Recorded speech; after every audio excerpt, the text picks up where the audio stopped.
Déstockage Games. Bonjour à tous et bienvenue dans cette nouvelle vidéo. Aujourd'hui, j'ai l'honneur de vous présenter le Mauser 98K de chez Trench Airsoft.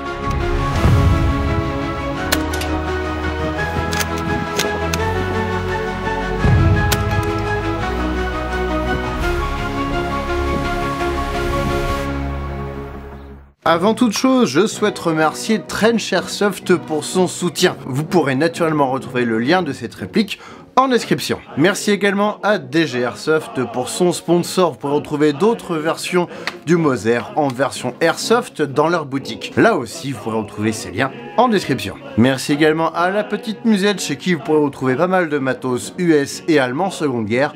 Une fois encore, le lien est en dessous. Et pour finir sur mes soutiens, merci à Nestoff de sponsoriser cette vidéo. Pour retrouver le lien de ce super shop polonais où vous pourrez retrouver certains éléments de cet uniforme en description ou dans le premier commentaire. Cela fait maintenant plusieurs mois que j'ai pu faire l'unboxing de cette réplique. Si vous voulez le revoir, cliquez ici ou en description. Mais pas tout de suite, attendez d'abord de voir cette vidéo avant d'aller voir l'unboxing. Ou alors vous mettez pause et vous ouvrez un nouvel onglet. Et donc pour rappel, dans la boîte, nous avons la réplique naturellement, un manuel. C'est un manuel Trench Airsoft fait en papier glacé. Nous avons une feuille complète avec les puissances et toutes les caractéristiques qui vont bien avec. Et je ne sais pas si c'est de série, mais en tout cas j'ai eu un petit patch assez sympathique, il faut dire, comme petit cadeau. D'ailleurs dites-moi en commentaire si vous commandez chez eux, si vous avez le petit patch qui va avec. J'ai déjà pu vous présenter plusieurs objets de chez Trench Airsoft, à savoir la crosse bois avec marquage du M712WE, le Mosin 9130, un Luger avec des beaux marquages et un bloc hop-up digne de ce nom, et enfin le kit de conversion pour PPSH41 pour transformer la réplique en MP41R. Ils ont des projets tous plus fous les uns que les autres et c'est pour ça qu'on les aime. Et c'est aussi pour ça que je suis heureux de pouvoir vous présenter un de leurs derniers bébés. Si on se penche attentivement sur cette réplique, on peut voir qu'il s'agit d'une réplique de Mauser 98K.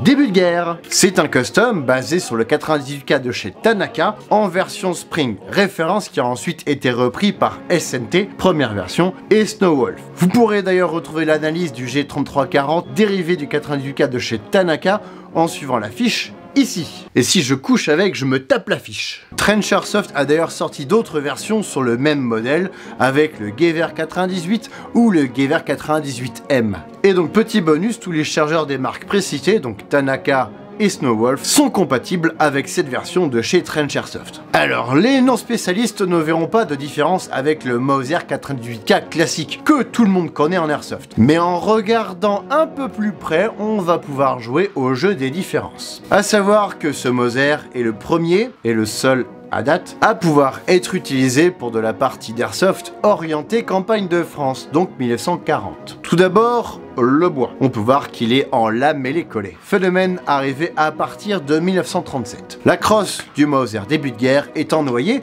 pour ensuite passer en lamellé-collé, donc en hêtre. Bon, après on peut faire un mix qu'on appellera le fusil Grégory, parce qu'il peut être noyé. Et ouais, je suis comme ça, mon humour n'a aucune limite, sauf celle de la démonétisation. Ensuite, autre différence liée au bois, la plaque de couche. Elle est plate, lorsque toutes les autres répliques de Mauser Airsoft du marché ont une plaque enveloppante, apparue à partir de 41. En effet, lorsque les crosses sont passées en lamellé-collé pour faire des économies, les soldats se sont rendus compte que c'était fragile au niveau de la base de la crosse, surtout au moment de taper le fusil par terre, par exemple, ou d'enfoncer des portes, ou de péter des crânes. Ça aussi, ça abîme le bois. D'où la création de la plaque de couche enveloppante pour protéger la base de la crosse. Donc la crosse en hêtre n'est pas incompatible avec le fusil au regard de ses marquages. Mais ça veut dire qu'il est repassé par les arsenaux pour changer de crosse entre 1937 et 1941. Ça peut arriver d'avoir des crosses qui cassent au combat. Dernière grosse modification vue de l'extérieur, le guidon à l'avant. Et il n'a pas de protège-guidon et c'est normal. Et il n'y a du coup pas de tranchée dans laquelle on peut glisser cette petite capuche, comme disent les British. Et enfin, naturellement, les marquages sont différents. Nous n'avons pas d'oiseau à roulette, notre Mauser, ici présent, étant avant-guerre. En effet, les marquages proposés sont ici gravés au laser et reprennent les codes fabricants de J.P. Sauer & Son, qui était basé à Soule, pour une date de 1935 avec le code S147G. Nous avons un numéro de série sur le côté gauche de la chambre, ainsi que sur le côté gauche du tonnerre. Ce sont les seuls marquages que nous avons, il n'y en a pas ailleurs, à part sur la hausse, on y reviendra après. Le poids de la réplique est de 4,1 kg, donc un poids totalement réaliste. Ceci grâce à des pièces usinées en acier et d'autres en aluminium. Autrement dit, il reste plus beaucoup de pièces en zamac dessus. Enfin, débarrassé de la vermine, n'est-ce pas? Tiens, prends de la pervitine. À savoir que le Snowwolf première version, qui a pompé le Tanaka, faisait 2,8 kg avec sa crosse plastique. C'est celui-ci où j'ai naturellement mis une crosse originale dessus. Vous pourrez retrouver le lien de la review en description. Et le Tanaka, maintenant introuvable, fait 3,3 kg avec un bois qui ressemble beaucoup à celui-ci. Parlons maintenant de la culasse. La réplique est en spring, il faut armer le ressort pour pouvoir tirer. Cela se fait au moment où on tire la culasse vers l'arrière. Et pour la refermer, assurez-vous que vous ayez des billes ou une absence totale de chargeur, car d'origine, il y a un arrêtoir. Comme en vrai, ceci dit, tout dépend de la planchette élévatrice. Mais cet arrêtoir ici en airsoft est totalement inutile de mon point de vue. Mais je sais pas encore comment l'enlever. Je vais pas encore démonter, j'ai la flemme. Petite astuce, quand vous voulez enlever le chargeur culasse ouverte, comme ici, vous constaterez que c'est bloqué. Vous pouvez pas refermer la culasse pour autant, elle aussi, elle est bloquée. Mais comment faire? Il faut appeler Super Neo. Vous pouvez appuyer sur le ceinturon comme ceci, donc je tire très légèrement. Et là, je peux désengager le chargeur ici. Et là, vous pouvez refermer et tirer à vide. Par contre, vraiment dommage pour la couleur alu de la culasse et pour l'absence d'extracteur sur le côté. Ça aurait pu être bien qu'il soit simulé comme sur le 98K de chez Ares, ici sur le côté. Et du coup, ça aurait été bien aussi de changer le tube de la culasse, il aurait été beaucoup mieux noir. Mais maintenant, je doute qu'on puisse faire quoi que ce soit. À voir si on peut essayer de poncer pour rebronzer, j'ai un gros doute. À l'arrière de la culasse, on a le levier de sûreté. Sur la gauche, on tire. Sur le dessus et sur la droite, on ne tire pas. Et les deux positions de sûreté bloquent l'ouverture de la culasse. Petite faute de réalisme, puisqu'en vrai on peut ouvrir la culasse si le levier est mis à la verticale. Continuons sur les défauts. Dommage que l'embouchoir à l'avant, qui est pourtant du bon modèle en H, soit moulé dans la masse sur le dessous. Le faire en deux pièces aurait été vraiment cool. Surtout si on veut mettre une vraie baguette de nettoyage, parce que celle-ci, elle est vissée à la base de l'embouchoir. Et non dans le bois comme une vraie, ce qui fait qu'elle est longue comme ça. Elle n'arrive pas ici comme une vraie. D'ailleurs, une baïonnette originale passe dessus sans aucun problème. Et le loquet verrouille bien comme il faut. Certaines pièces de la réplique sont bien noires, bronzées. Calmez-vous les woks, je décris une couleur, je ne stigmatise personne. Quand d'autres pièces sont plutôt grises, peintes. Si vous voulez vraiment finir le travail, il faut tout démonter et rebronzer les parties peintes. Je le ferai peut-être un jour dans les prochains mois, quand j'aurai le temps. Si ça vous intéresse, je posterai les photos sur mon profil Instagram. Parce que oui, si vous les aviez pas suivis, j'ai un profil Instagram où je poste par-ci par-là des photos de tournage ou des projets en cours. La hausse est graduée et mobile, et elle a des marquages qui sont vraiment avant-guerre, avec une police de caractère particulière. Et si on inverse l'idée, ça fait que la police a une hausse de caractère particulier. Sa goupille à l'avant est de couleur alu, à corriger, et on retrouve des petites vis juste à côté de la chambre, un petit peu voyantes, c'est dommage. Contrairement à toutes les autres répliques les plus célèbres du Moser sur le marché, donc D-Boy, Double Bell et SNT, Tanaka aussi, je me souviens avoir modifié le Gewehr 3340 pour enlever ce putain de rail sur la gauche, alors que sur une carabine, il n'y a pas d'intérêt à avoir une ZF41. Nous n'avons pas de rail pour ZF41 sur le côté gauche de la hausse. Enfin, ça fait du bien, du coup il n'y a pas de trou dans la crosse sur le côté gauche. Comme je disais, le guidon à l'avant n'a pas de tranchée pour y glisser un protège-guidon. Du coup on peut voir que le guidon lui-même il est réglable, monté sur queue d'aronde, donc pas mouillé dans la masse, et ça fait vraiment plaisir niveau réalisme. Contrairement à moi, où la masse est bien moulée dans mes uniformes. Je viens d'ailleurs de taper les 36 ans, est-ce que ça fait de moi un MAS 36 ? Il peut arriver que la partie à l'avant se dévisse un peu, puisque sous le guidon, nous avons une toute petite vis à laine qui est là. Ce qui fait que si le guidon se met à bouger latéralement comme ceci, eh bien, c'est pas dur de resserrer. Il suffit juste d'enlever le guidon à coup de chasse-goupille, puis de revisser avec une petite clé à laine. Le hop-up rien à voir avec les navigateurs internet, il se règle grâce à un petit curseur que nous avons caché sous la hausse. Et je remarque qu'il n'est pas totalement identique aux versions de chez Tanaka et Snowwolf. Et il est mieux, il n'est pas visible sur le côté, alors que sur le Snowwolf, oui, c'est visible. Bravo Trench Airsoft, le réalisme est donc préservé. C'est pas étonnant, cette partie étant totalement nouvelle, réalisée par Trench Airsoft. Ainsi donc, le mécanisme a également été modifié, remplacé et renforcé par Trench Airsoft. Pour avoir la liste des pièces concernées, les voici. Pour démonter la culasse, il faut démonter toute la réplique. C'est donc pour ça que le levier de démontage sur le côté est difficile à manipuler. Il n'est pas moulé dans la masse non plus, mais il est bien serré. Et puis de toute façon, il est comme moi, il sert à rien. Nous avons plein de nouvelles vis qui ont été rajoutées et qui n'ont pas été rebronzées ou repeintes. Petit détail facile à régler, mais je ne l'ai pas encore fait pour vous montrer. Elles sont bien plates, comme il faut. Ça c'est bien, il n'y a pas de vis cruciforme. On a ça avec les vis sous le corps, ici, ainsi que les vis présentes sur la plaque de couche. Le ressort de l'embouchoir n'est pas d'origine non plus, et il est bien plié sur le côté. Ça ressemble vraiment à un bon finalement. À noter un très léger jeu dans le garde-main supérieur. Rajoutez une petite lamelle de papier ici si vraiment ça vous gêne. En termes d'accessoires, j'ai pu rajouter une bretelle. Elle est toute neuve, mais pas incompatible avec le fusil, vu que sur son historique fictif, il est tout neuf aussi.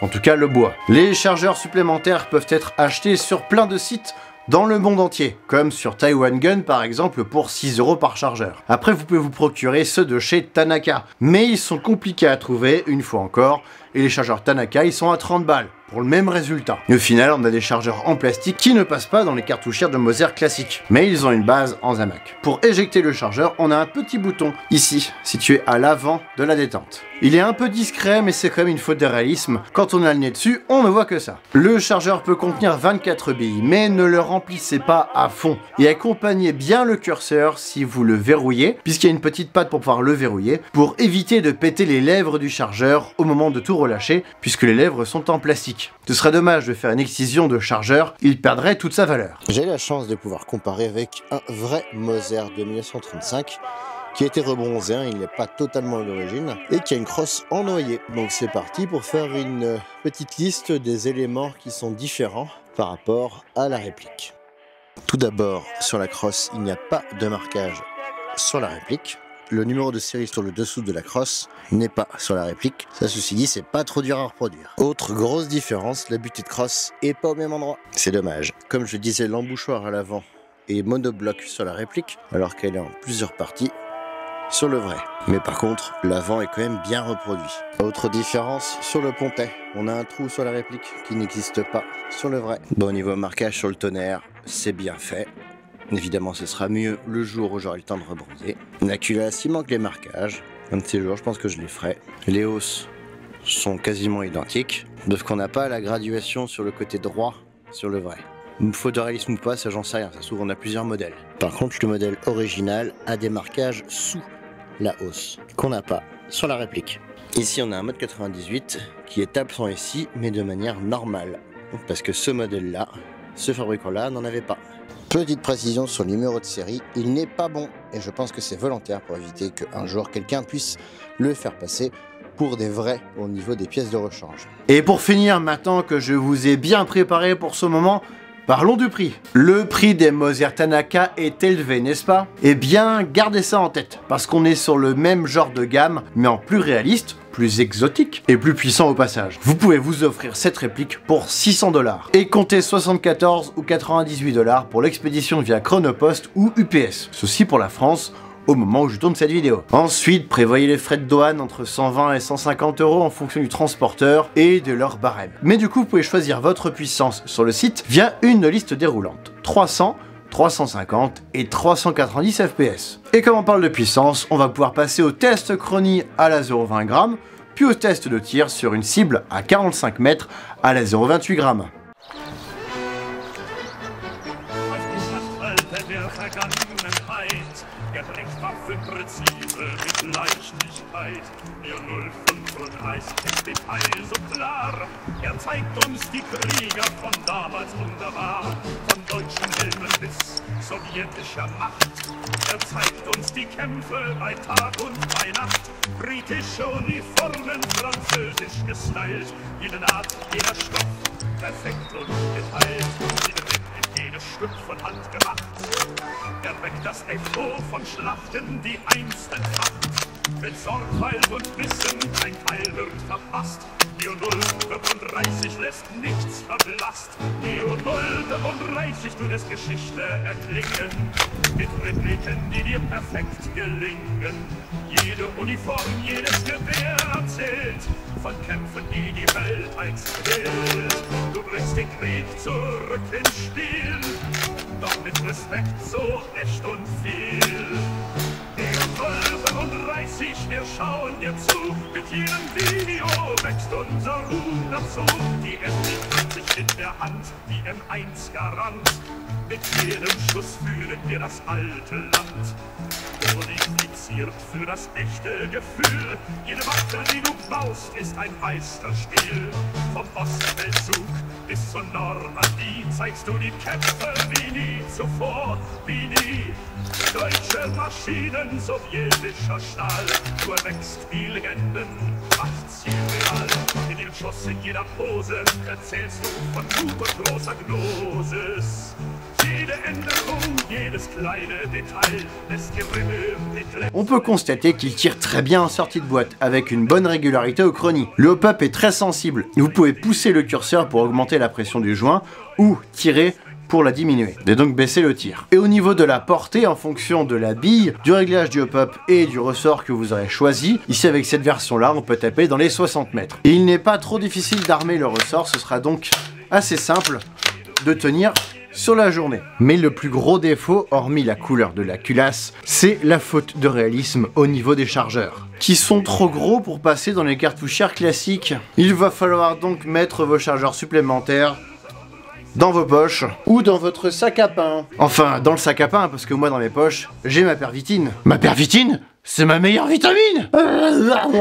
Voici ce qui conclut cette vidéo, j'espère qu'elle vous aura plu. Si c'est le cas, lâchez votre petit commentaire, un pouce bleu et abonnez-vous à ma chaîne si ce n'est pas déjà fait. Je remercie encore Trench Airsoft pour son soutien, vous pourrez retrouver leurs références en description, ainsi que dans le premier commentaire épinglé. Merci également à DG Airsoft, chez qui vous pourrez retrouver des versions du Mauser 98K, un petit peu plus conventionnelles en Airsoft et moins chères. Merci aussi à la Petite Musette pour son sponsor, vous pourrez retrouver plein de matériel chez eux dans leur boutique en Normandie ou sur internet, en suivant le lien en description. Et enfin, merci à Nestoff pour son sponsor pour retrouver certains éléments de cet uniforme dans leur boutique, y compris les insignes. Et quant à moi, je vous en retrouve prochainement pour d'autres vidéos. Salut!